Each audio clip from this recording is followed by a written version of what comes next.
आपने tune in किया है द साइलेंट जोन पर। मैं परमिता आपको यहाँ पर स्वागत करती हूँ।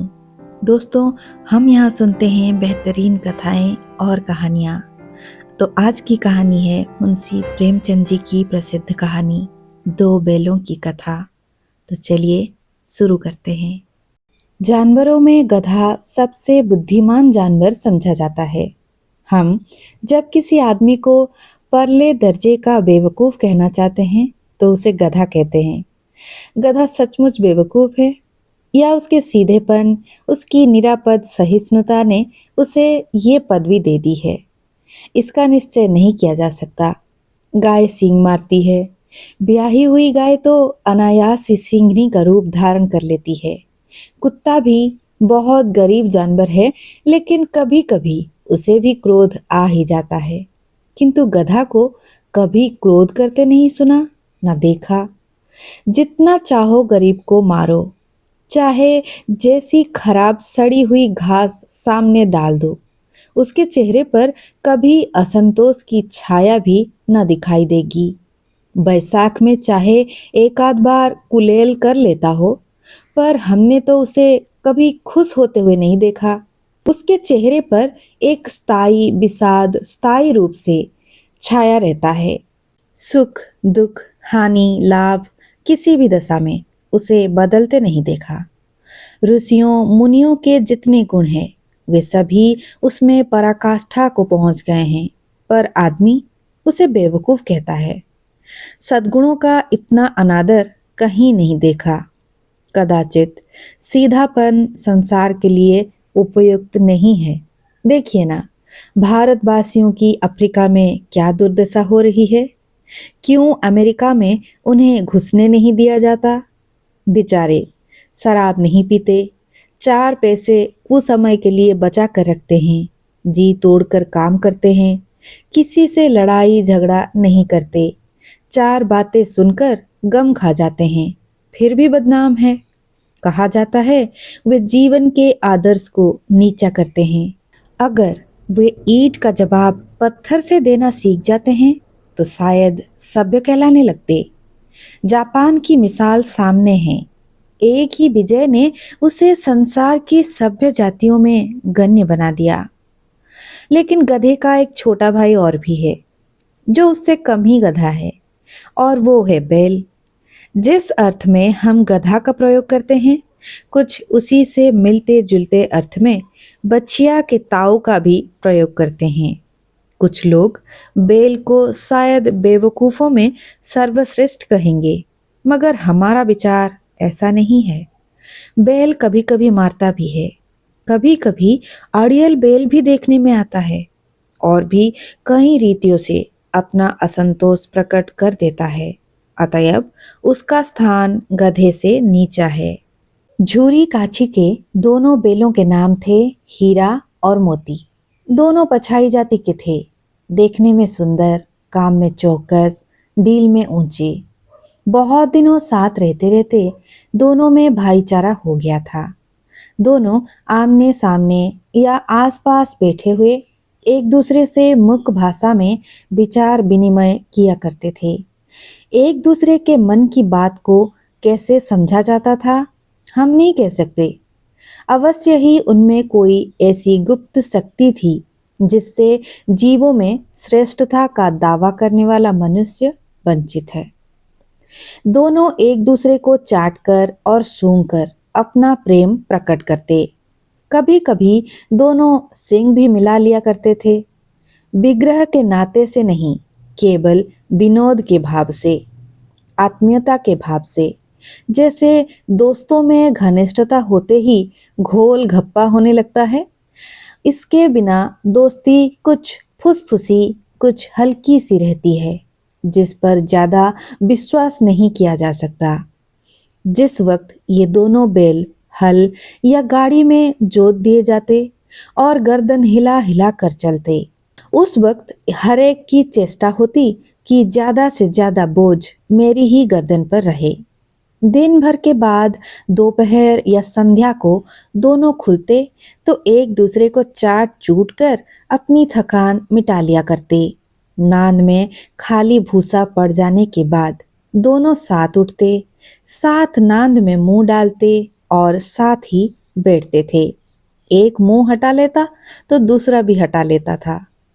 संयोग की बात, झूरी ने एक बार गोई को ससुराल भेज दिया। बैलों को क्या मालूम वे क्यों भेजे जा रहे हैं। समझे मालिक ने हमें बेच दिया।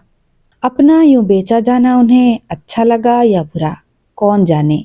पर झूरी के साले गया को घर तक गोई ले जाने में दांतों पसीना आ गया।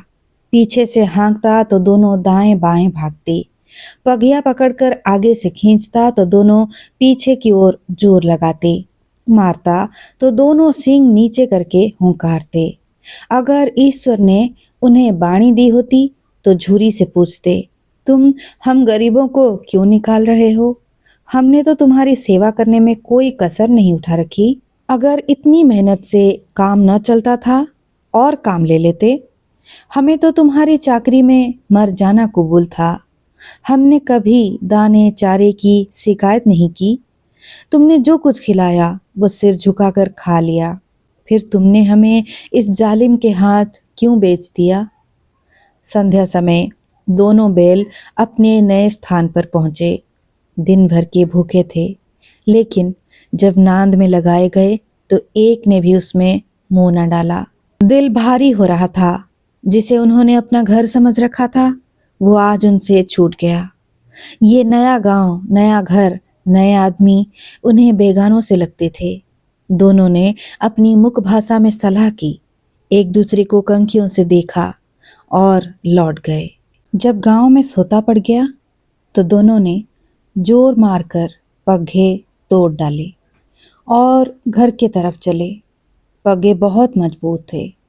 अनुमान न हो सकता था कि कोई बैल उन्हें तोड़ सकेगा। पर इन दोनों में इस समय दूनी शक्ति आ गई थी।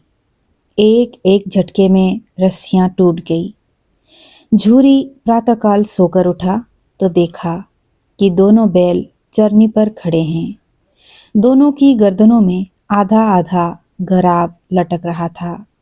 घुटने तक पांव कीचड़ से भरे हैं और दोनों की आंखों में विद्रोहमय स्नेह झलक रहा है।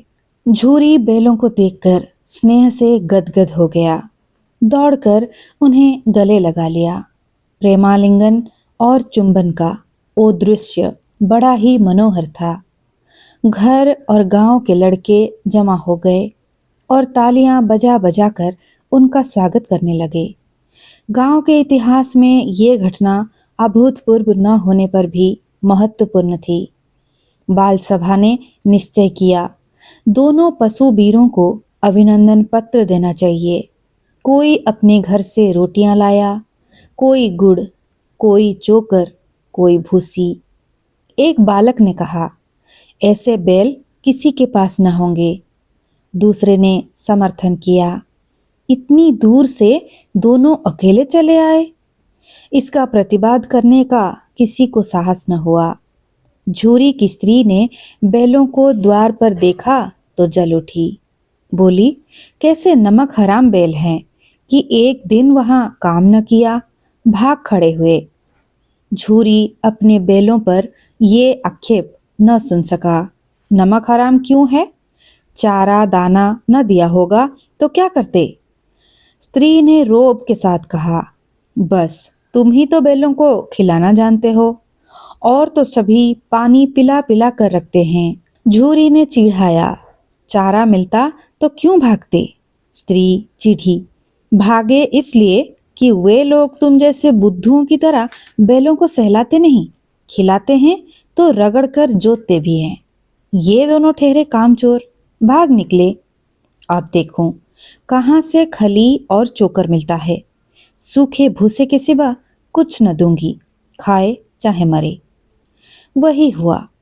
मजूर की बड़ी ताकीद कर दी गई कि बैलों को खाली सूखा भूसा दिया जाए। बैलों ने नांद में मुंह डाला तो फीका फीका, ना कोई चिकनाहट, ना कोई रस। क्या खाएं? आशा भरी आंखों से द्वार की ओर ताकने लगे।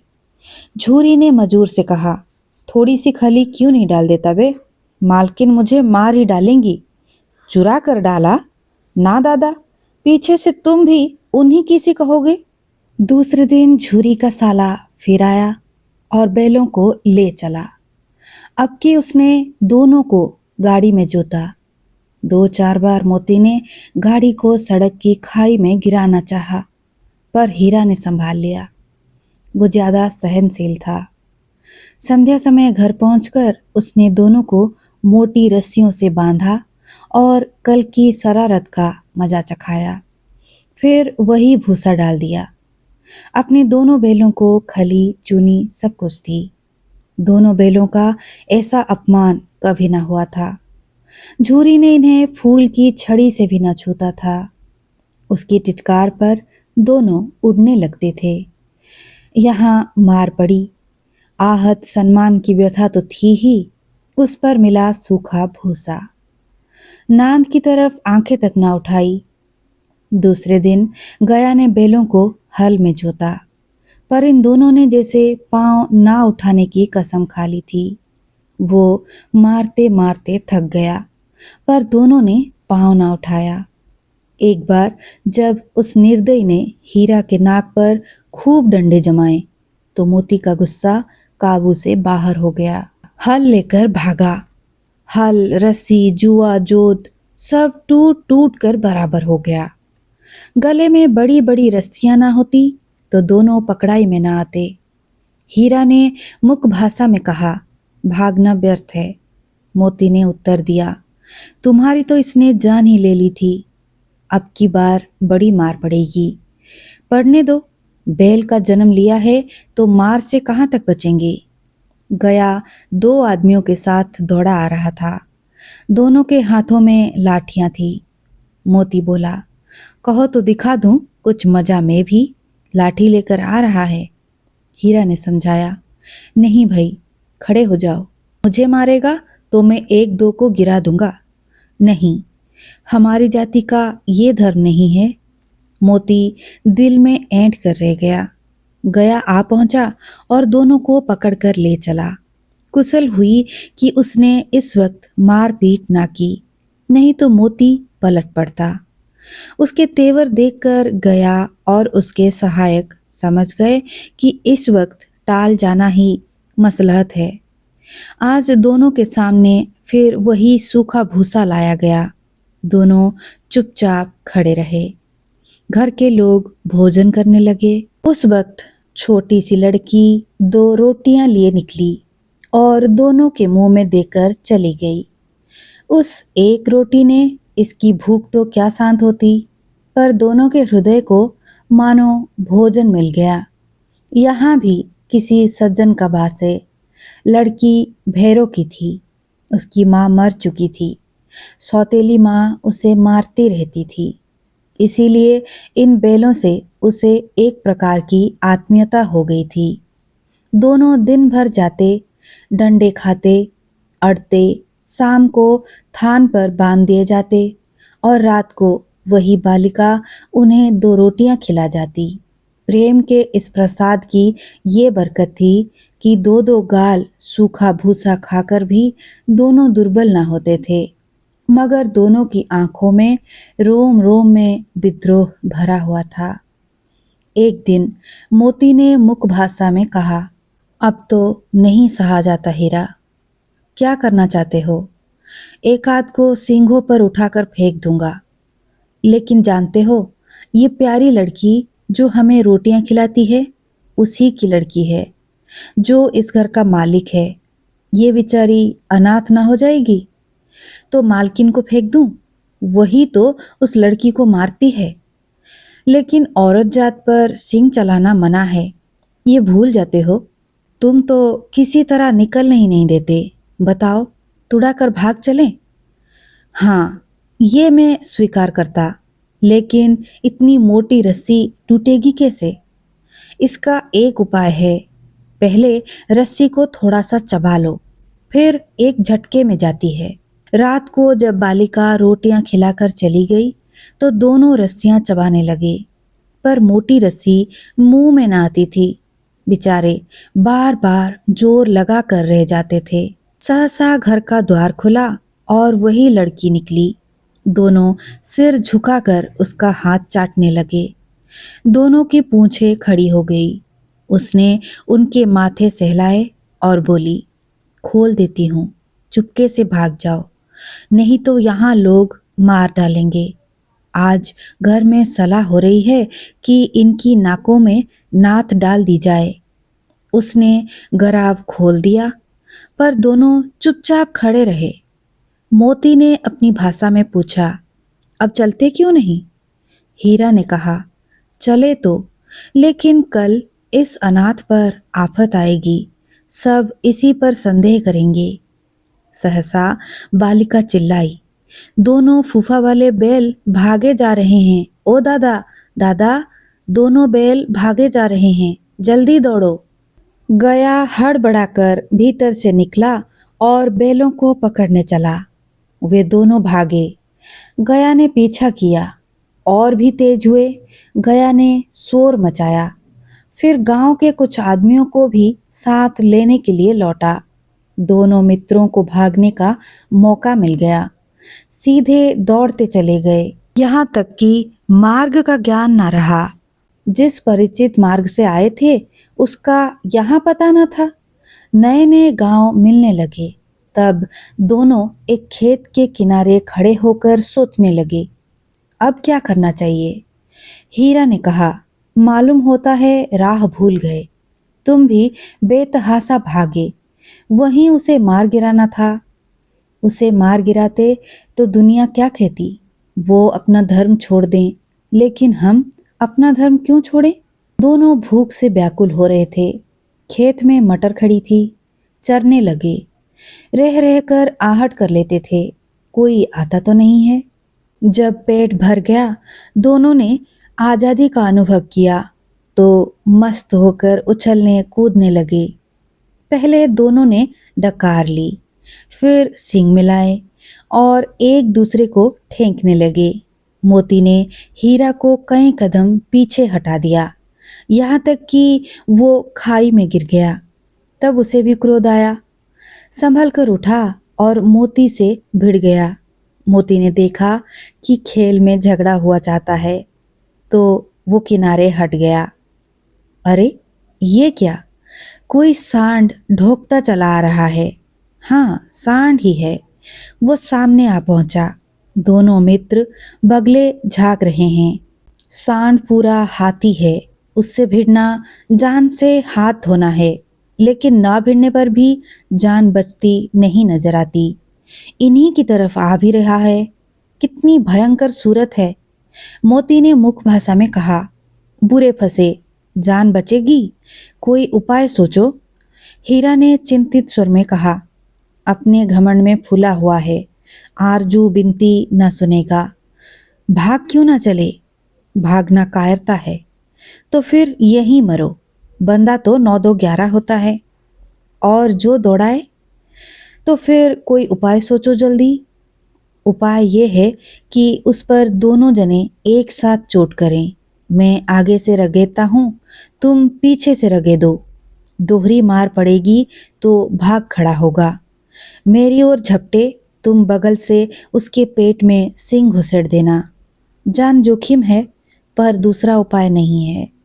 दोनों मित्र जान हथेलियों पर लेकर लपके। सांड को भी संगठित शत्रुओं से लड़ने का तजुर्बा न था। वो तो एक शत्रु से मल्ल युद्ध करने की आदी था। ज्यों ही हीरा पर झपटा, मोती ने पीछे से दौड़ाया। सांड उसकी तरफ मुड़ा तो हीरा ने रगेदा। सांड चाहता था कि एक एक करके दोनों को गिरा ले, पर ये दोनों भी उस्ताद थे, उससे वो अवसर न देते थे।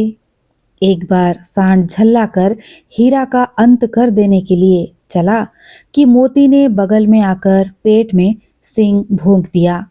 सांड क्रोध में आकर पीछे फिरा तो हीरा ने दूसरे पहलू में सींग चुभा दिया। आखिर बेचारा जख्मी होकर भागा और दोनों मित्रों ने दूर तक उसका पीछा किया, यहाँ तक कि सांड बेदम होकर गिर पड़ा। तब दोनों ने उसे छोड़ दिया। दोनों मित्र विजय के नशे में झूमते चले जाते थे। मोती ने सांकेतिक भाषा में कहा, मेरा जी चाहता है कि बच्चा को मार ही डालूं। हीरा ने तिरस्कार किया, गिरे हुए बेरी पर सिंग ना चलाना चाहिए। ये सब ढोंग है। बेरी को ऐसा मारना चाहिए कि फिर ना उठे। अब घर कैसे पहुंचेंगे वो सोचो। पहले कुछ खा ले तो सोचें। सामने मटर का खेत था ही। मोती उसमें घुस गया। हीरा मना करता रहा, पर उसने एक न सुनी। अभी 2 ही 4 ग्रास खाए थे कि आदमी लाठियां लिए दौड़ पड़े और दोनों मित्रों को घेर लिया। हीरा तो मेड़ पर था, निकल गया। मोती सींचे हुए खेत में था। उसके खूर कीचड़ में धंसने लगे। ना भाग सका। पकड़ लिया। हीरा ने देखा संगी संकट में है तो लौट पड़ा। फंसेंगे तो दोनों फंसेंगे। रखवालों ने उसे भी पकड़ लिया। प्रातःकाल दोनों मित्र कांजी होंस में बंद कर दिए गए। दोनों मित्रों को जीवन में पहली बार ऐसा साबिका पड़ा कि सारा दिन बीत गया और खाने को एक तिनका भी न मिला। समझ में ना आता था ये कैसा स्वामी है। इससे तो गया फिर भी अच्छा था। यहाँ कई भैंसे थी, कई बकरियां, कई घोड़े, कई गधे, पर किसी के सामने चारा न था। सब जमीन पर मुर्दों की तरह पड़े थे। कई तो इतने कमजोर हो गए थे कि खड़े भी ना हो सकते थे। सारा दिन मित्र फाटक की ओर टकटकी लगाए रहते, पर कोई चारा लेकर न आता दिखाई दिया। तब दोनों ने दीवार की नमकीन मिट्टी चाटनी शुरू की, पर इससे क्या तृप्ति होती। रात को भी जब कुछ भोजन न मिला तो हीरा के दिल में विद्रोह की ज्वाला दहक उठी। मोती से बोला, अब तो नहीं रहा जाता मोती।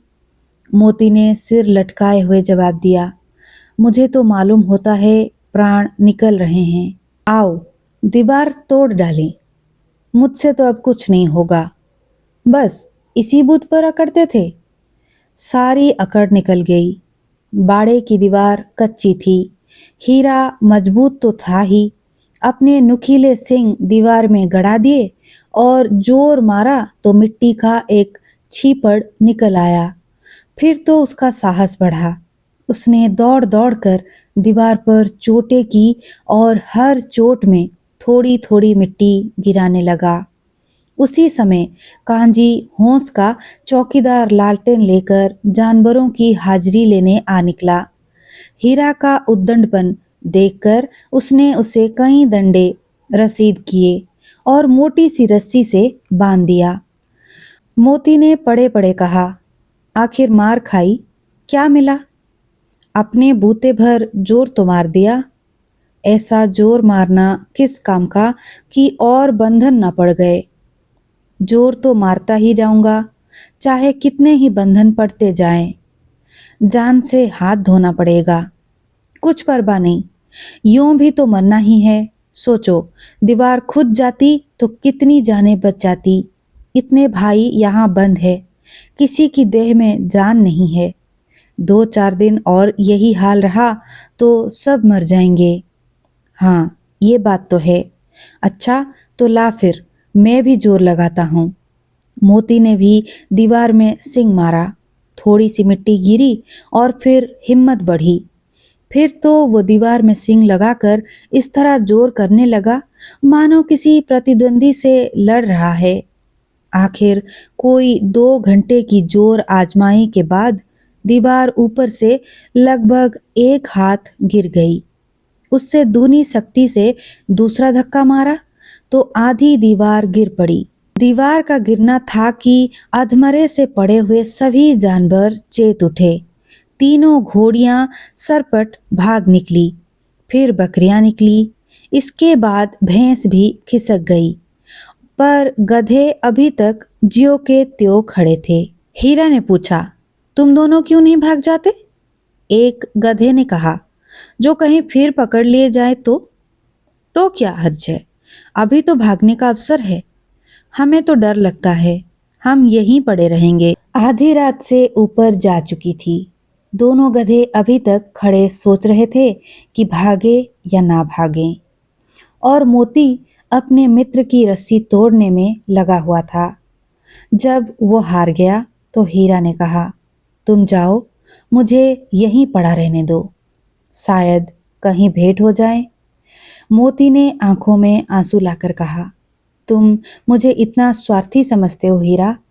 हम और तुम इतने दिनों एक साथ रहे हैं, आज तुम विपत्ति में पड़ गए हो तो मैं तुम्हें छोड़कर अलग हो जाऊं?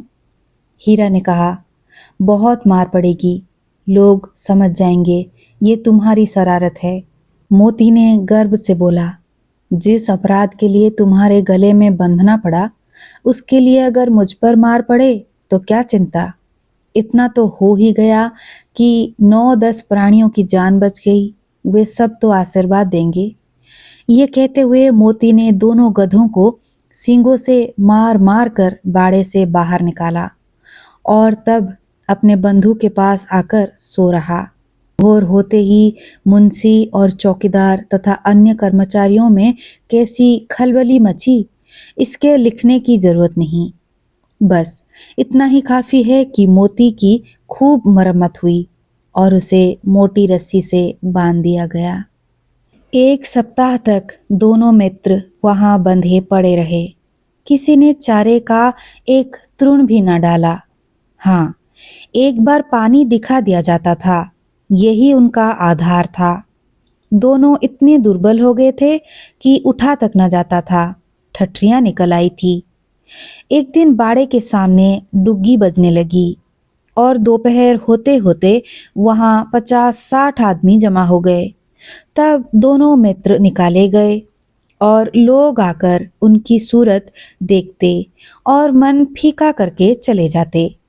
ऐसे मृतक बैलों का कौन खरीदार होता? सहसा एक दड़ियल आदमी, जिसकी आंखें लाल थी और मुद्रा अत्यंत कठोर, आया और दोनों मित्र के कुल्हों में उंगली गूंदकर मुंशी जी से बातें करने लगा। चेहरा देखकर अंतर्ज्ञान से दोनों मित्रों के दिल कांप उठा। वो कौन है और उन्हें क्यों टटोल रहा है, इस विषय में उन्हें कोई संदेह न हुआ। दोनों एक दूसरे को भी नेत्रों से देखा और सिर झुका लिया। हीरा ने कहा, गया के घर से नाहक भागे, अब तो जान न बचेगी। मोती ने अश्रद्धा के भाव से उत्तर दिया, कहते हैं भगवान सबके ऊपर दया करते हैं, उन्हें हमारे ऊपर क्यों दया नहीं आती? भगवान के लिए हमारा मरना जीना दोनों बराबर है। चलो, अच्छी ही है, कुछ दिन उसके पास तो रहेंगे। एक बार भगवान ने उस लड़की के रूप में हमें बचाया था, क्या अब न बचाएंगे? ये आदमी छुरा चलाएगा, देख लेना। तो क्या चिंता है, मांस खाल सींग हड्डी सब किसी न किसी के काम आ जाएंगे। नीलाम हो जाने के बाद दोनों मित्र उस दड़ियाल के साथ चले।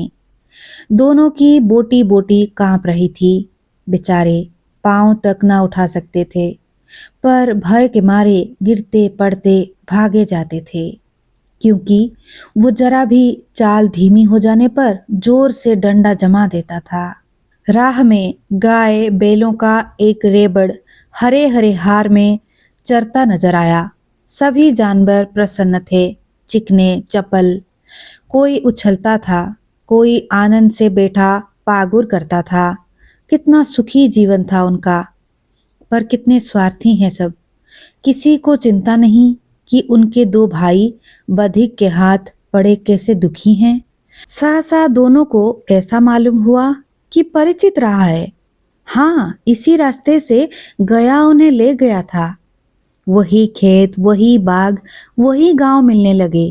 प्रति क्षण उनकी चाल तेज होने लगी। सारी थकान, सारी दुर्बलता गायब हो गई। आह, ये लो, अपना ही हार आ गया। इसी कुएं पर हम पूर चलाने आया करते थे, यही कुआं है। मोती ने कहा, हमारा घर नजदीक आ गया। हीरा बोला, भगवान की दया है, मैं तो अब घर भागता हूँ। ये जाने देगा? इसे मैं मार गिराता हूँ। नहीं नहीं, दौड़कर थान पर चलो, वहां से हम आगे न जाएंगे। दोनों उन्मत्त होकर बछड़ों की भांति कुलेले करते हुए घर की ओर दौड़े। वो हमारा थान है। दोनों दौड़कर अपने थान पर आए और खड़े हो गए। दड़ियल भी पीछे पीछे दौड़ा चला आता था। झूरी द्वार पर बैठा धूप खा रहा था। बैलों को देखते ही दौड़ा और उन्हें बारी बारी से गले लगाने लगा। मित्रों के आंखों से आनंद के आंसू बहने लगे। एक छुरी का हाथ चाट रहा था। दड़ियल ने जाकर बैलों की रस्सियां पकड़ ली। झूरी ने कहा, मेरे बैल हैं। तुम्हारे बैल कैसे? मैं मवेशी खाने से नीलाम लिया आता है। मैं तो समझता हूँ चुराए लिए आते हो। चुपके से चले जाओ, मेरे बैल हैं। मैं बेचूंगा तो बिकेंगे। किसी को मेरे बैल नीलाम करने का क्या अख्तियार है? जाकर थाने में रपट कर दूंगा। मेरे बैल हैं, इसका सबूत ये है कि मेरे द्वार पर खड़े हैं। दड़ियाल झल्लाकर बैलों को जबरदस्ती पकड़ ले जाने के लिए बढ़ा। उसी वक्त मोती ने सिंग चलाया। दड़ियाल पीछे हटा। मोती ने पीछा किया। दड़ियाल भागा। मोती पीछे दौड़ा। गांव के बाहर निकल जाने पर वो रुका, पर खड़ा दड़ियल का रास्ता देख रहा था। दड़ियल दूर खड़ा धमकियां दे रहा था, गालियां निकाल रहा था, पत्थर फेंक रहा था, और मोती विजयी सूर की भांति उसका रास्ता रोके खड़ा था। गांव के लोग ये तमाशा देखते थे और हंसते थे। जब दड़ियाल हार कर चला गया तो मोती अकड़ता हुआ लौटा। हीरा ने कहा, मैं तो डर गया था कि कहीं तुम गुस्से में आकर मार ना बैठो। अब ना आएगा। आएगा तो दूर ही से खबर लूंगा, देखूं कैसे ले जाता है। जो गोली मरवा दे, मर जाऊंगा पर उसके काम ना आऊंगा। हमारी जान को कोई जान ही नहीं समझता, इसीलिए कि हम इतने सीधे हैं। जरा देर में नांदों में खली, भूसा, चोकर और दाना भर दिया गया और दोनों मित्र खाने लगे। झूरी खड़ा दोनों को सहला रहा था और 20 लड़के तमाशा देख रहे थे। सारे गांव में उत्साह सा मालूम होता था। उसी समय मालकिन ने आकर दोनों के माथे चूमे। कहानी समाप्त हुई। मैं फिर मिलूंगी एक और नई कहानी के साथ। विदाई। जय जगन्नाथ।